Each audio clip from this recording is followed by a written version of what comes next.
បាទសូមជម្រាបសួរខ្ញុំបាទសាមយ៉ូអែលគឺជាគណៈគ្រប់គ្រងខាងបណ្ឌកិច្ចភាសាខ្មែរក៏ដូចជាគណៈគ្រប់គ្រងខាងផ្នែកសាលានៅទីនេះយើងមានពីរផ្នែកទី1គឺផ្នែកបណ្ឌកិច្ចជាភាសាចិនហើយនិងបណ្ឌកិច្ចជាភាសាខ្មែរហើយបណ្ឌកិច្ចជាភាសាខ្មែរយើងមានពីរធំគឺខាងផ្នែកសាលារៀនគឺខាងផ្នែកបណ្ដុះបណ្ដាលជាមួយនឹងផ្នែកខាងព្រះវិហារអញ្ចឹងស្វាគមន៍សម្រាប់អស់លោកអ្នកបងប្អូនដែលជាគ្រីបោសាស្ត្រអាចអញ្ជើញនៅក្នុងការចូលរួមកម្មវិធីថ្វាយបង្គំជាមួយនឹងពួកយើងខ្ញុំនៅថ្ងៃអាទិត្យរៀងរាល់ថ្ងៃអាទិត្យម៉ោង 9:30 នាទីដល់ម៉ោង 11:30 នាទីហើយចប់កម្មវិធីគឺយើងមានអាហារថ្ងៃត្រង់ជាមួយគ្នាយើងមើលឃើញថាដើម្បីចូលរួមចំណែកជាមួយនឹងប្រទេសជាតិដូចជាសហគមន៍ដែលនៅទីនេះព្រះវិហារកណ្ដាលក៏មាននៅក្នុងការដែលរៀបចំឲ្យមានការបណ្ដុះបណ្ដាលសម្រាប់សិស្សានុសិស្សក៏ដូចជាបងប្អូនដែលកំពុងតែរស់នៅជិតនឹងព្រះវិហារដើម្បីចូលរួមចំណែកបណ្ដុះបណ្ដាលធនធានមនុស្សសម្រាប់សហគមន៍សម្រាប់ប្រទេសជាតិដែរដូច្នេះខ្ញុំចង់និយាយអំពីតាក់ទងជាមួយនឹងឪពុកម្ដាយអាណាព្យាបាលយើងមើលឃើញថាគាត់មានការរវល់ជាមួយនឹងកិច្ចការងាររបស់ពួកគាត់អស់លោកអ្នកបងប្អូនក៏ដូចជាលោកពុកអ្នកម្ដាយជាទីស្រឡាញ់រាប់អានតើអស់លោកអ្នកបងប្អូនក៏ដូចជាលោកឪពុកអ្នកម្ដាយមានបានសង្កេតមើលឃើញថាកូនរបស់អស់លោកអ្នកបងប្អូនពីមួយថ្ងៃទៅមួយថ្ងៃគឺកាន់តែធំធាត់ទៅហើយបាទហើយម្យ៉ាងវិញទៀតអស់លោកអ្នកបងប្អូនគឺរវល់ជាមួយទៅនឹងការងារតាំងពីព្រឹករហូតដល់ព្រលប់តើអស់លោកអ្នកបងប្អូនមានបានរៀបចំទុកដាក់កូនចៅរបស់យើងបានល្អដែរឬទេបាទបងប្អូនមានបានមើលឃើញអំពីការរីកចម្រើនរបស់កូនរបស់អស់លោកអ្នកបងប្អូនដែរឬទេហើយអស់លោកអ្នកបងប្អូនមានបានតាមដានអំពីការដែលគាត់ពីមួយឆ្នាំទៅមួយឆ្នាំហ្នឹងគាត់វិវត្តខ្លួនទៅយ៉ាងដូចម្ដេចអញ្ចឹងអស់លោកអ្នកបងប្អូនសូមកុំឲ្យអស់លោកអ្នកបងប្អូនភ្លេចខ្លួននៅក្នុងការដែលតាមដានក៏ដូចជារៀបចំនៅការងារក៏ដូចជាផែនការសម្រាប់កូនរបស់លោកអ្នកពីព្រោះកូនរបស់យើងគឺជាក្តីសង្ឃឹមរបស់យើងនៅទីនេះព្រះវិហារកណ្ដាលគឺយើងរៀបចំក៏ដូចជាខំណាស់នៅក្នុងការដែលបង្ហាត់បង្ហាញមិនថាទាំងផ្នែកភាសាយើងមានភាសាចិនភាសាអង់គ្លេសជាមួយនឹងថ្នាក់តន្ត្រីយើងបង្រៀនដល់ពួកគាត់បាទអញ្ចឹងអស់លោកអ្នកបងប្អូនអាចនឹងស្ដាយក្រោយបើសិនជាអស់លោកអ្នកបងប្អូនមិនបានគិតគូរអំពីការរីកចម្រើនរបស់កូនរបស់អស់លោកអ្នកបងប្អូនហើយសង្គមបច្ចុប្បន្នគឺមានការអូសទាញច្រើនឲ្យក្មេងៗគឺបាត់បង់នៅការដែលចង់រៀន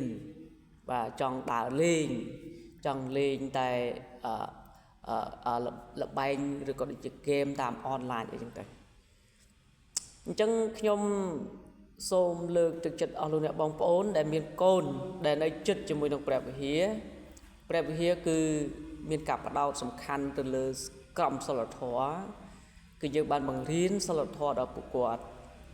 បងប្អូនមើលឃើញកូនយើងបច្ចុប្បន្នយើងសង្កេតមើលឃើញថាក្រមសីលធម៌របស់យើងគឺធ្លាក់ចុះអញ្ចឹងជាថ្មីម្ដងទៀតសូមកុំឲ្យយើងភ្លេចនៅក្នុងការដែលតាមដានកូនរបស់យើង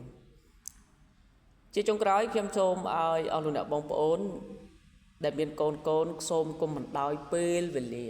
បើអស់លោកអ្នកមានធនធានគ្រប់គ្រាន់អស់លោកអ្នកបងប្អូនអាចនៅក្នុងការដែលបញ្ជូនកូនទៅរៀននៅសាលាបាទថ្លៃចុះប៉ុន្តែអស់លោកអ្នកបងប្អូនដើម្បីកាត់បន្ថយការចំណាយរបស់អស់លោកអ្នកបងប្អូនព្រះវិហាររបស់យើងគឺបានបង្កើតឡើងដើម្បីនៅក្នុងការដែលជួយដល់អស់លោកអ្នកបងប្អូនយើងមិនបង្ខំឲ្យក្មេងៗបាទជឿទៅលើព្រះយេស៊ូវទេប៉ុន្តែការជឿទៅលើព្រះយេស៊ូវនឹងធ្វើឲ្យគេក្លាយទៅជាមនុស្សថ្មីបាទមានក្រមសីលធម៌មានការដែលខិតខំនៅក្នុងការដែល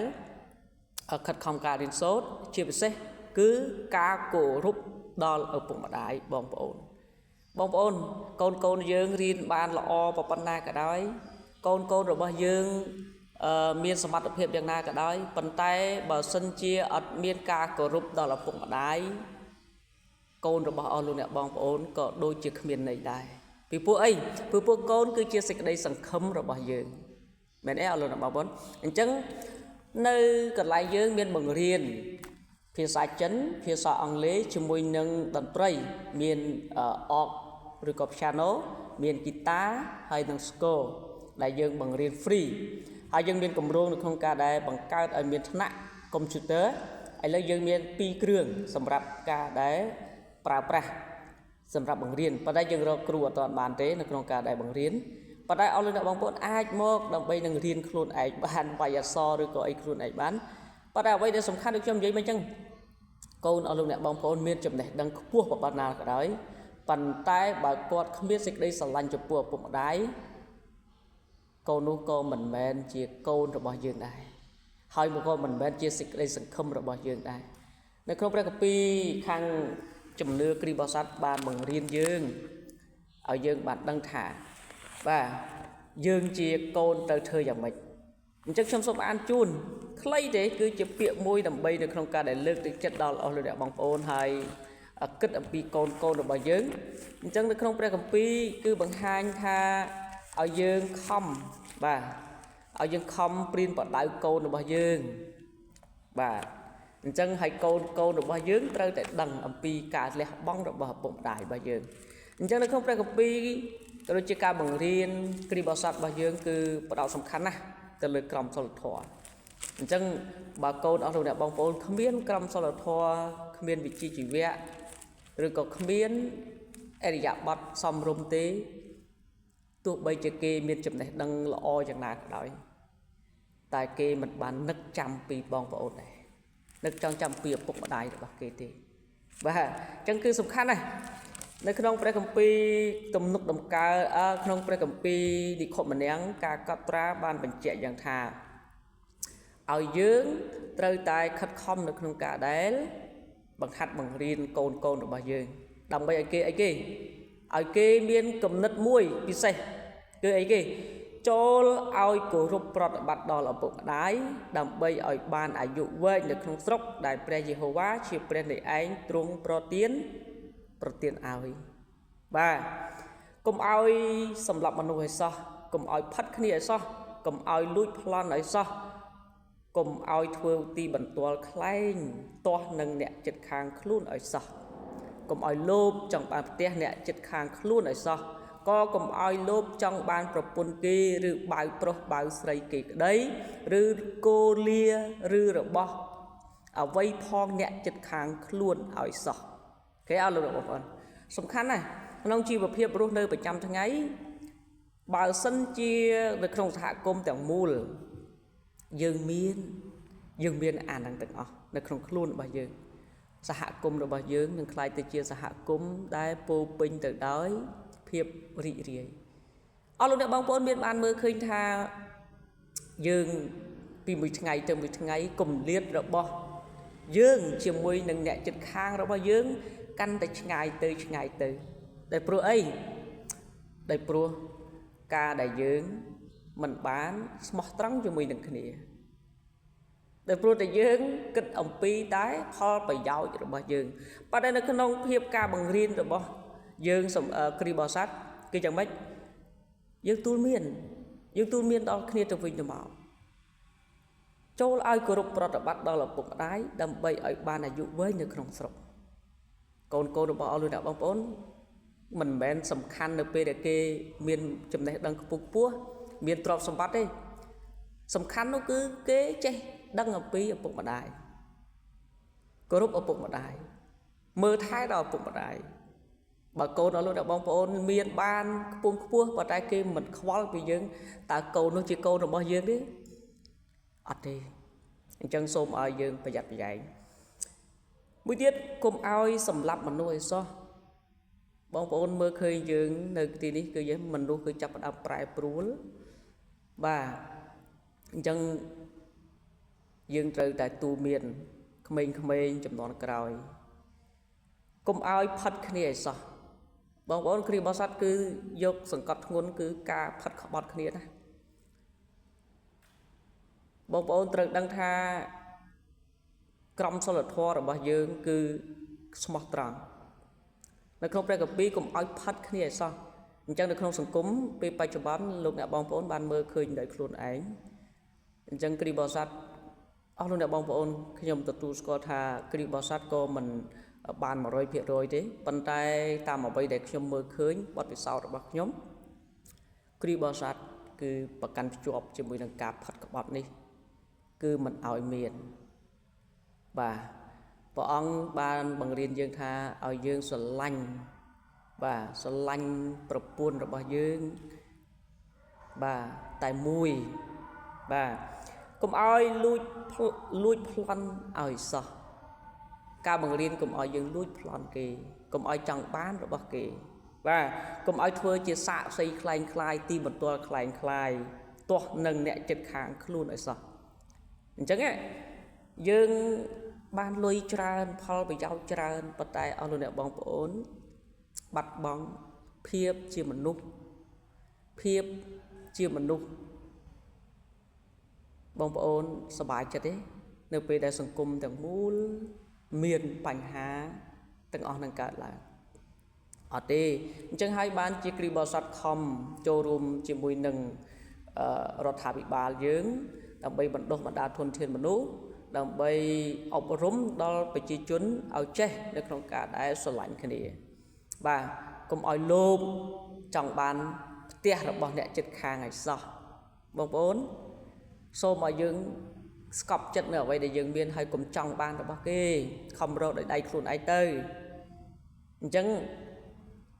នេះគឺជាអ្វីមួយដែលខ្ញុំចង់បង្ហាញដល់អស់លោកអ្នកបងប្អូននៅថ្ងៃនេះហើយខ្ញុំសូមផ្ដាំថាព្រះវិហារកណ្ដានដែលមានទីតាំងនៅភូមិតាពាំងកសាំងយើងស្វាគមន៍សម្រាប់ការចូលរួមជាមួយនឹងពួកយើងថ្វាយបង្គំជារៀងរាល់ថ្ងៃអាទិត្យម៉ោង 9:30 នាទីដល់ម៉ោង 11:30 នាទីហើយរៀងរាល់ថ្ងៃសៅរ៍គឺយើងមានការអធិដ្ឋានហើយនឹងអានព្រះគម្ពីរជុំគ្នាហើយយើងមានការបង្រៀនពីថ្ងៃអង្គាររហូតដល់ថ្ងៃសុក្រសម្រាប់ថ្នាក់ភាសាអញ្ចឹងអាចមករៀនបានចិនអង់គ្លេសតន្ត្រីជាជាងតែឲ្យកូនរបស់អស់លោកអ្នកបងប្អូនបាទចំណាយពេលធ្វើរឿងអីផ្សេងដែលមិនបានចូលរួមចំណែកនៅក្នុងការដែលរីកចម្រើនអភិវឌ្ឍខ្លួនព្រះវិហារស្វាគមន៍សម្រាប់ការដែលធ្វើឲ្យកូនរបស់អស់លោកអ្នកបងប្អូនចេះគោរពកោតខ្លាចដល់ឪពុកម្ដាយអរគុណច្រើនហើយសង្ឃឹមថាអស់លោកអ្នកបងប្អូនជំរុញនិងលើកទឹកចិត្តដល់កូនរបស់អស់លោកអ្នកបងប្អូនបាទដើម្បីឲ្យយើងបានរីកចម្រើនមានទាំងចំណេះដឹងមានទាំងសិលធម៌ហើយមានទាំងគុណតម្លៃអស់លោកអ្នកបងប្អូនចង់បានកូនដែលមានគុណតម្លៃហើយស្រឡាញ់យើងនេះឬក៏បងប្អូនចង់បានតែកូនរបស់លោកអ្នកបងប្អូនមានបានចំណេះដឹងធូរធារប៉ុន្តែគាត់ភ្លេចយើងមានកូនច្រើនណាស់ដែលបានបោះបង់ឪពុកម្ដាយដោយព្រោះអីគេដោយព្រោះតែគេបាទមានបានភ្លេចអំពីឪពុកម្ដាយអញ្ចឹងតែយើងជាឪពុកម្ដាយយើងចង់បានអញ្ចឹងទេអត់ទេទោះបីជាខ្ញុំទោះបីជាកូនខ្ញុំមានកូនដែរខ្ញុំមិនផ្ដោតសំខាន់ទៅលើគេមានបានទ្រព្យសម្បត្តិហើយគេបោះបង់យើងចោលទេមែនទេយើងចង់ឲ្យគេថ្ងៃក្រោយអាចនៅក្នុងការដែលមើលថែយើងផ្គត់ផ្គង់ស្រឡាញ់យើងនៅពេលដែលយើងចាស់ទៅមែនទេអស់លោកអ្នកបងប្អូនអញ្ចឹងអានេះគឺជាការសំខាន់ណាស់អញ្ចឹងនៅក្នុងព្រះវិហារគឺមានបង្រៀនក្រមសីលធម៌ទៅដល់មនុស្សក្មេងៗប្រស័យទំនាក់ទំនងអញ្ចឹងសូមបានអញ្ជើញអស់លោកអ្នកបងប្អូនចូលមកដើម្បីនៅក្នុងការដែលស្ដារអ្វីដែលយើងបាត់បង់ឲ្យមកល្អប្រសើរវិញសូមព្រះយេស៊ូវបានប្រទានពរ